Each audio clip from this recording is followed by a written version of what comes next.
ఈరోజు 8 గంటలకి ప్రధాని మోదీ జాతిని ఉద్దేశించి ప్రసంగించనున్నారు. ఇదే అంశానికి సంబంధించి మరింత సమాచారం మా ప్రతినిధి ధనుంజయ్ని అడిగి తెలుసుకుందాం. ధనుంజయ్, ఈరోజు ప్రధాని మాట్లాడే ప్రసంగంలో ఏ అంశాలు ప్రధానంగా ప్రస్తావించే అవకాశం ఉంది?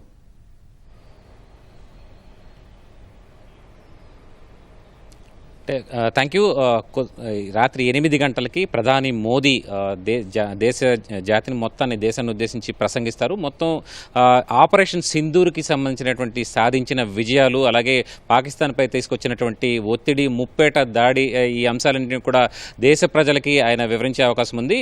ప్రధానంగా చెప్పాలంటే పాకిస్తాన్ పైన పూర్తి స్థాయిలో ఆధిపత్యాన్ని భారత్ సాధించిందని చెప్పాలి. ఆపరేషన్ సింధూర్ 7 మే అర్ధరాత్రి తెల్లవారుజామున 1 గంటకి చేపట్టినటువంటి ఆపరేషన్లో పూర్తి స్థాయి ఉగ్రవాద శిబిరాలు, పాకిస్తాన్లోని ఉగ్రవాద శిబిరాలు పైన దాడి చేసి పూర్తి స్థాయి విజయాన్ని సాధించాయి. అలాగే అటు నుంచి జరిగినటువంటి ప్రతి దాడికి తిప్పికొట్టేలాగా ఎయిర్ డిఫెన్స్ సిస్టమ్స్ కూడా 3 త్రివిధ దళాలకు చెందినటువంటి ఎయిర్ డిఫెన్స్ సిస్టమ్స్ కూడా పర్ఫెక్ట్గా పూర్తి స్థాయిలో సమర్థంగా పనిచేశాయని చెప్పాలి.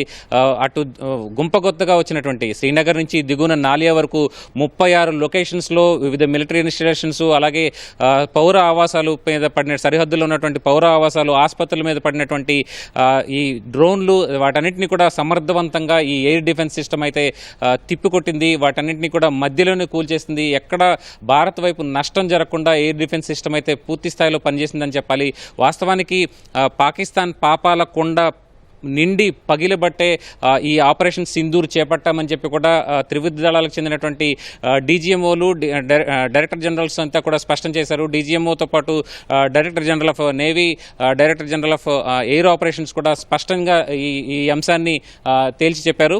అయితే ప్రధాని చేసేటువంటి ప్రసంగంలో, జాతిని ఉద్దేశించి చేసేటువంటి ప్రసంగంలో ఈ ఆపరేషన్ సింధూర్కి సంబంధించినటువంటి అంశాలని పెద్ద ఎత్తున ఎక్కువగా ప్రస్తావించే అవకాశం ఉంది. ఎందుకంటే పెహల్గాంలో జరిగినటువంటి దాడికి ప్రతిగా ఈ ఆపరేషన్ సింధూర్ని భారత ప్రభుత్వం చేపట్టింది. రక్షణ దళాలు పూర్తి స్థాయిలో పాకిస్తాన్తో పాటు పీఓకేలో ఉన్నటువంటి 9 లొకేషన్స్లో ఉన్నటువంటి ఉగ్రవాద శిబిరాలని దాడి చేసాయి. ప్రధానంగా ఉగ్రవాద శిబిరాలతో పాటు దానికి అనుబంధంగా ఉన్నటువంటి వివిధ ప్రాంతాలని, అలాగే వాటిని మిలిటరీ ఇన్స్టాలేషన్, ఈ ఉగ్రవాద శిబిరాలకి తోడ్పాటు అందిస్తున్నటువంటి మిలిటరీ ఇన్స్టాలేషన్స్ కూడా ధ్వంసం చేసే విధంగా ఈ ఆపరేషన్ సింధూర్ అయితే కొనసాగిందని చెప్పాలి. ఎయిర్ ఆపరేషన్స్తో పాటు నేవీ, అలాగే భూతలం నుంచి ఆర్మీ, బీఎస్ఎఫ్ జవాన్లు కూడా పూర్తి స్థాయిలో సన్నద్ధంగా ఈ ఎయిర్ డిఫెన్స్ సిస్టమ్ ద్వారా తిప్పికొట్టగలిగారు. వీటన్నింటినీ కూడా ప్రతిదాడిని కూడా తిప్పికొట్టగలిగారు. ఈ అంశాలను అయితే ఒక రకంగా చెప్పాలంటే పెహల్గాం దాడికి ప్రతీకారాన్ని తీర్చుకున్నట్టే అయింది. ఈ ఆపరేషన్ సింధూర్ విజయవంతం అయింది కాబట్టి ప్రధాని జాతిని ఉద్దేశించి ప్రసంగించే అవకాశం ఉంది. అయితే ప్రధాని ప్రసంగానికంటే ముందు ఇవాళ కొద్దిసేపట్లోనే ఈ 2 దేశాల ఇండోపాక్ సంబంధించినటువంటి director general of military operations మధ్య చర్చలు జరిగే అవకాశం ఉంది. ఈ చర్చలు జరుగుతాయని చెప్పి కూడా రక్షణ వర్గాలు స్పష్టం చేశాయి. వాస్తవానికి ఇవాళ మధ్యాహ్నం 12 గంటల సమయానికే ఈ 2 డీజీఎంఓల మధ్య కూడా చర్చలు జరగాల్సి ఉన్నప్పటికీ కూడా హాట్ లైన్లో కొన్ని అనివార్య కారణం వల్ల అది 5 గంటలకు వాయిదా పడింది. అయితే దీంట్లో ప్రధానంగా భారత్ సాధించినటువంటి ఆధిపత్యం కావచ్చు, అలాగే సంపాదించినటువంటి ఆధిపత్యం కావచ్చు, అలాగే ఆపరేషన్ సింధూర్ విజయవంతమైన నేపథ్యంలో పూర్తి స్థాయిలో భారత్ అయితే తన ప్రతిపాదనల్ని అక్కడ పహల్గాం ఉగ్రదాడికి పాల్పడినటువంటి నిందితులు, అలాగే ఉగ్రవాద సంస్థలకు సంబంధించినటువంటి వివిధ దాడులు, వేరువేరు సమయాల్లో జరిగినటువంటి దాడులకు సంబంధించినటువంటి నిందితులు, ఉగ్రవాదులకు సంబంధించినటువంటి వారి వివరాలు, వారిని అప్పగించే అంశంపై కూడా ప్రధానంగా చర్చించే అవకాశం ఉంది డీజీఎంఓ స్థాయిలోనే. వాస్తవానికి కొన్ని అంశాలు దౌత్యపరంగా చేసినటువంటి అంశాలు కూడా తదుపరి రాజకీయ పరంగా జరిగేటువంటి చర్చల్లో జరిగే అవకాశం ఉంది. అయితే ప్రస్తుతానికి సీజ్ ఫైర్కి సంబంధించినటువంటి అంశాలు ప్రధానంగా కొద్దిసేపట్లోనే ఈ చర్చకు వచ్చే అవకాశం ఉంది. అయితే ధనుంజయ్, ఆపరేషన్ సింధూర్ ఇంతటితో ముగియలేదని ఇప్పటికే ప్రధాని చెప్పారు. అయితే ఆపరేషన్ సింధూర్లో పూర్తి లక్ష్యాలేంటి?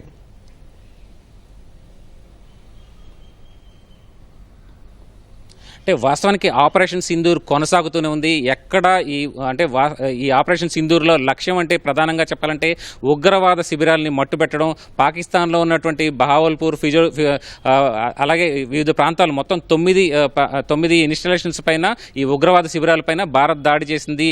7వ తేదీ ఉదయం తెల్లవారుజామున 1 గంటకి కేవలం అరగంట పాటు జరిగినటువంటి ఆపరేషన్లో పూర్తి స్థాయి విజయాన్ని సాధించింది.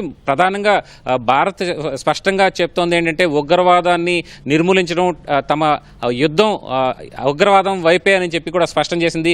అయితే ఈ ఉగ్రవాద శిబిరాలపైన దాడి చేసే అంశాన్ని కూడా తెలియజేసినప్పటికీ కూడా అయితే దానికి తగినంతగా స్పందిస్తామని చెప్పి పాకిస్తాన్ వైపు నుంచి వచ్చినటువంటి కవ్వింపు చర్యల కారణంగానే భారత్ కూడా ప్రతిస్పందించి మిలిటరీ ఇన్స్టలేషన్స్ పైన పాకిస్తాన్కి చెందినటువంటి మిలిటరీ ఇన్స్టలేషన్స్ ప్రత్యేకించి రావల్పిండి కావచ్చు, ఇస్లామాబాద్ చక్లాలా వద్ద ఉన్నటువంటి ఎయిర్ బేస్ పైన కూడా దాడి చేసినటువంటి పరిస్థితి యుద్ధ విమానాలతోటి, అలాగే మన దగ్గర ఉన్నటువంటి క్షిపణులతోటి.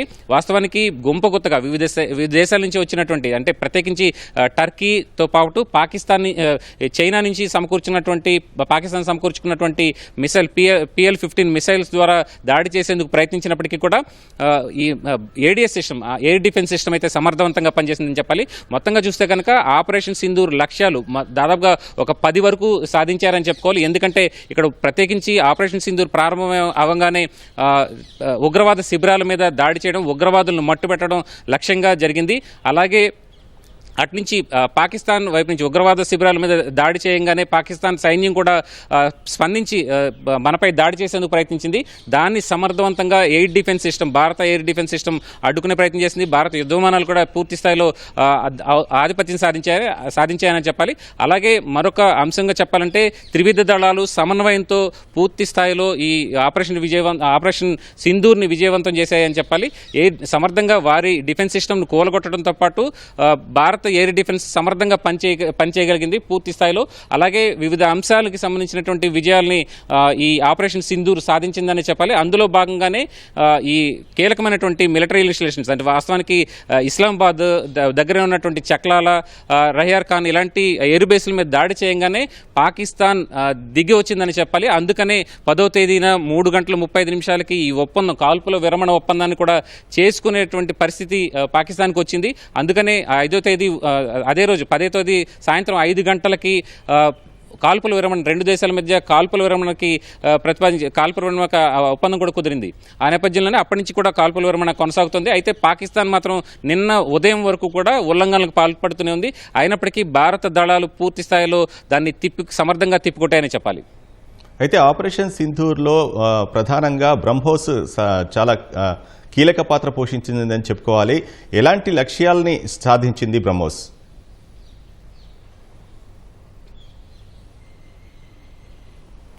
వాస్తవానికి సూపర్ సోనిక్ మిసైల్గా దీర్ఘశ్రేణి అలాగే మధ్యశ్రేణి మిసైళ్లు బ్రహ్మోస్కున్నాయి. త్రివిధ దళాల్లో కూడా ఈ బ్రహ్మోస్ మిసైల్ని వినియోగించగల సత్తా భారత్కు ఉంది. అయితే ఎయిర్ డిఫెన్స్లో పాటు ప్రతిదాడిలో భాగంగా ఈ బ్రహ్మోస్ మిసైల్స్ని భారత్ ప్రయోగించింది ప్రతిచర్యగా మాత్రమే. అయితే పాకిస్తాన్ తన లక్ష్యాలను మొత్తం గుంపగొత్తగా పంపించినటువంటి డ్రోన్లు కావచ్చు, అలాగే దీర్ఘశ్రేణి హెవీ వెపనరీని కూడా ఇటు భారత్లో ఉన్నటువంటి మిలిటరీ ఇన్స్టలేషన్స్, పౌర ఆవాసాలు, ఆసుపత్రులు, స్కూళ్లపై దాడి చేసేందుకు ప్రయత్నించింది. కానీ భారత వైపు నుంచి ప్రయోగించినటువంటి బ్రహ్మోస్ ఖచ్చితంగా లక్ష్యాల్ని చేరుకుని అక్కడ మాత్రమే మిలిటరీ ఇన్స్టలేషన్స్ మాత్రమే ధ్వంసం చేయగలిగాయి. అలాగే పాకిస్తాన్ ఉగ్రవాద శిబిరాలు మాత్రమే ఖచ్చితత్వంతో ధ్వంసం చేశాయి.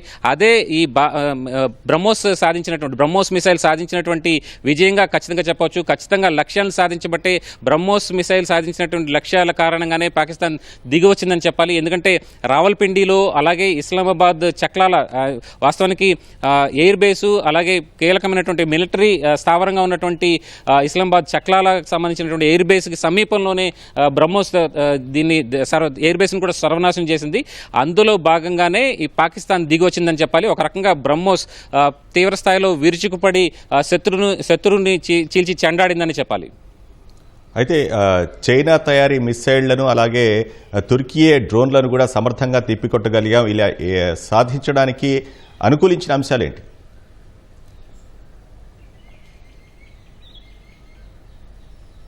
అంటే వాస్తవానికి ఇక్కడ కీలకంగా చెప్పాలంటే అటు శ్రీనగర్ నుంచి దిగువన ఉన్నటువంటి నలియా వరకు 36 లొకేషన్స్లో ఈ డ్రోన్లు గుంపకొత్తగా టర్కీ పంపించినటువంటి డ్రోన్లు పెద్ద ఎత్తున పాకిస్తాన్ వినియోగించింది. పౌర ఆవాసాల మీద దాడి చేసేందుకు, అలాగే మన భారత్లో ఉన్నటువంటి మిలిటరీ స్టేషన్స్ని వివిధ ప్రాంతాల్లో ఉన్నటువంటి మిలిటరీ స్టేషన్స్ పైన దాడి చేసేందుకు ప్రయత్నించింది.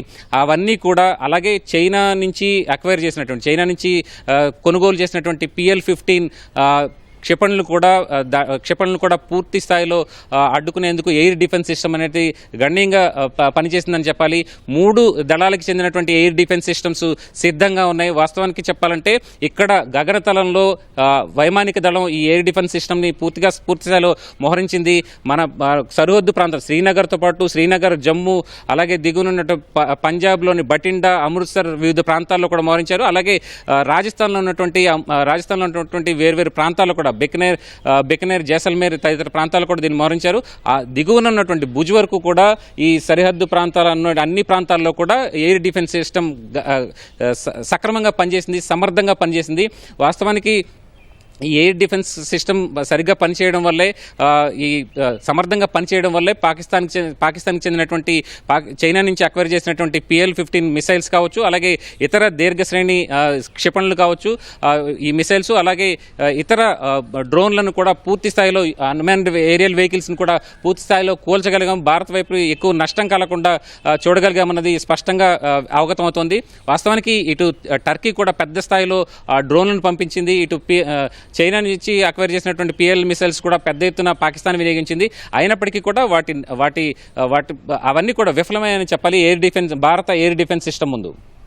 అయితే 10వ తేదీన జరిగిన DGMOల చర్చల్లో కాల్పుల విరమణ ఒప్పందం కుదిరింది. ఈ రోజు మళ్ళీ DGMOల సదస్సులో చర్చల్లో ఏ అంశాలు ప్రధానంగా ప్రస్తావించనున్నారు? పాకిస్తాన్ ఈ సింధు నది జలాల అంశాన్ని ప్రస్తావించే అవకాశం ఉందా?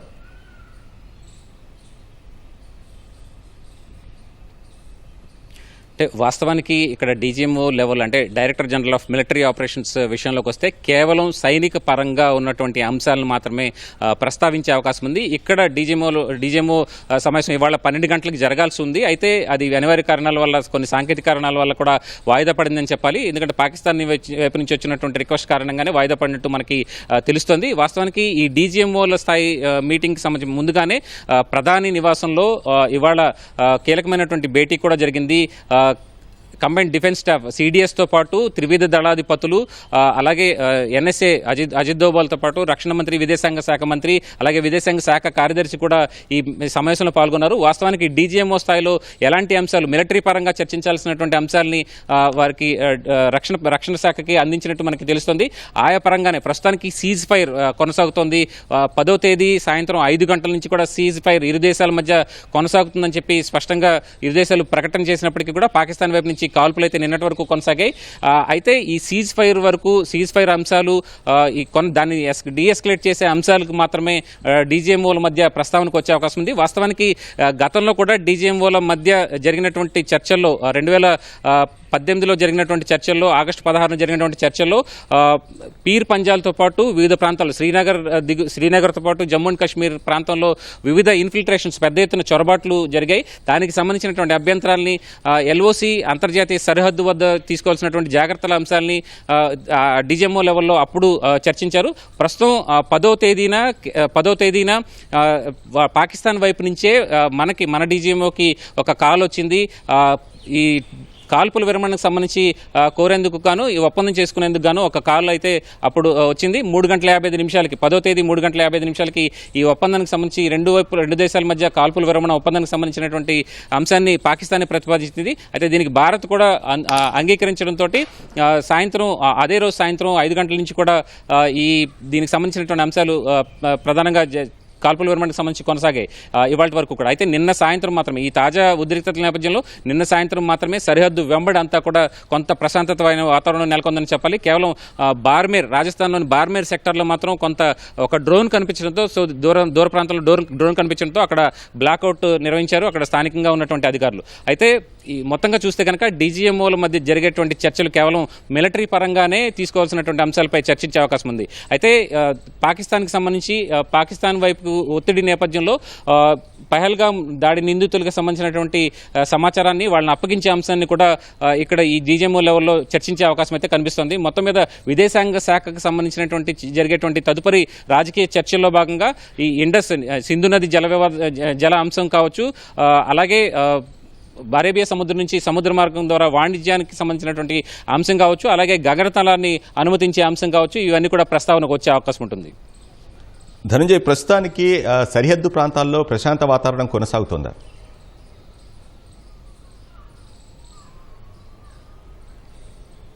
ఖచ్చితంగా సరిహద్దు ప్రాంతాల్లో అంటే నిన్నటి నుంచి కూడా నిన్న ఉదయం వరకు కూడా ఇరువైపులా కాల్పులు జరిగినట్టు, ప్రత్యేకించి పాకిస్తాన్ వైపు నుంచి కవ్వింపు చర్యలైతే కొనసాగాయి. దీనికి ధీటుగానే భారత్ కూడా స్పందించింది. మన బీఎస్ఎఫ్ జవాన్లు, అలాగే గగనతలం నుంచి వాయుసేన, అలాగే ఆర్మీ కూడా, ఇండియన్ ఆర్మీ కూడా ధీటుగానే స్పందించింది. దానికి ధీటుగానే సమాధానం చెప్పింది. అయితే నిన్న సాయంత్రం నుంచి కూడా ఒక ప్రశాంతమైన వాతావరణం నెలకొనడంతో మొత్తంగా సరిహద్దు శ్రీనగర్ నుంచి దిగువన ఉన్నటువంటి అన్ని ప్రాంతాల్లో కూడా ఒక ప్రశాంతమైన వాతావరణం, ప్రజలు బయటకు వచ్చినటువంటి పరిస్థితి సరిహద్దు ప్రాంతాల నుంచి. అయితే గతంలో 8, 9 అలాగే 10వ తేదీ రాత్రి వరకు కూడా పెద్ద ఎత్తున షెల్లింగ్ జరగడంతో కొంత ప్రాణ నష్టం కూడా జరిగినటువంటి పరిస్థితి భారత వైపున సాధారణ పౌరులు, అలాగే సాధారణ పౌరుల ఇళ్లపైన జరిగినటువంటి పరిస్థితి. అయితే ప్రస్తుతం నిన్నటి నుంచి కూడా శాంతియుత వాతావరణం నెలకొనడంతో శ్రీనగర్ నుంచి దిగువన ఉన్నటువంటి అన్ని ప్రాంతాలు కూడా, పంజాబ్ అలాగే జమ్మూ అండ్ కాశ్మీర్, రాజస్థాన్ వైపు కూడా ప్రజలు సరిహద్దు ప్రాంతాల బయటకు వచ్చి తిరుగుతున్నటువంటి పరిస్థితి, రోజువారీ కార్యక్రమంలో పాల్గొంటున్నటువంటి పరిస్థితి. అలాగే పంజాబ్లో ఇప్పటికే స్కూళ్లను, కళాశాలను కూడా తెరుస్తూ నిర్ణయం కూడా తీసుకున్నారు. ఇక ఈ ఉద్రిక్తతలు తగ్గిన నేపథ్యంలో ఉత్తర పశ్చిమ భారత్లోని వివిధ విమానాశ్రయాల్లో 32 విమానాశ్రయాల్లో ఈ నెల 15 వరకు సస్పెన్షన్, ఎయిర్ ఆపరేషన్ సస్పెండ్ చేసింది భారత ప్రభుత్వం. అయితే వాటిని ఇప్పుడు ప్రస్తుతం ప్రశాంతమైన వాతావరణం నెలకొనడంతో ఆ సస్పెన్షన్ ఎత్తివేస్తూ తక్షణం విమానాలు తిరిగేందుకు వీలుగా ఒక నిర్ణయాన్ని కూడా తీసుకున్నారు. దీనికి సంబంధించి ఎయిర్పోర్ట్ అథారిటీ ఆఫ్ ఇండియా ఒక ప్రకటన కూడా జారీ చేసింది. ప్రస్తుతం సరిహద్దు ప్రాంతాల్లో పూర్తి స్థాయిలో ప్రశాంత వాతావరణం నెలకొన్నట్టే చెప్పొచ్చు. రైట్, ధన్యవాదాలు ధనంజయ్.